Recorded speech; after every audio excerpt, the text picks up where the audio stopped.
Huyu hapa anauliza hivi, "Dokta, unaweza kuwa na mimba na isikuoneshe dalili zozote?" Ni kweli kabisa.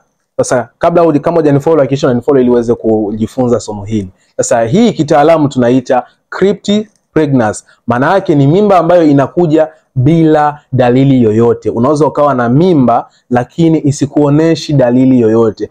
Watu wengi wamezoea kwamba mtu anapokuwa na mimba anapata dalili za kichefuchefu, kutapika, dalili za uchovu mara kwa mara, dalili za kubagua vyakula, wengine kula mkaa, wengine kula udongo. Hizo ni dalili ambazo watu wengi wamezizoea. Lakini kuna mimba ambazo zinaitwa cryptic pregnancy, ambazo ni mimba ambazo zinakuja bila dalili yoyote. Sasa kitu ambacho natakiwa kufahamu ni kwamba sasa kama unapitia dalili za kukosa period miezi miwili mpaka miezi mitatu mfululizo bila kupata period, unatakiwa kupima mapema, kwa sababu kuna uwezekano ukawa unapitia changamoto ya ujauzito.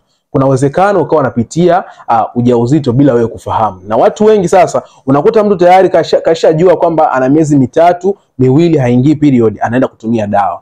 Wengine huwa anaenda kutumia dawa haraka bila kujua kwamba either ana ujauzito au pia hana ujauzito. Unakuta sasa wewe mwanamke tayari umeenda kutoa ujauzito bila wewe kujua. Kitu ambacho unatakiwa kufahamu ni kwamba unatakiwa kwenda kupima ili uweze kujua ni kwa nini haupati hedhi ndani ya miezi miwili na zaidi. Sasa hakikisha unapima mara kwa mara, kwa sababu unaweza ukatumia dawa bila wewe kufahamu na ukaenda kuondoa mtoto wako bila wewe kujua. Sasa endelea kunifollow, lakini hakikisha unashare na wenzako ili waendelee kujifunza. Kama una swali lolote ambalo unahitaji kuuliza, uliza kwenye comment alafu nitakujibu.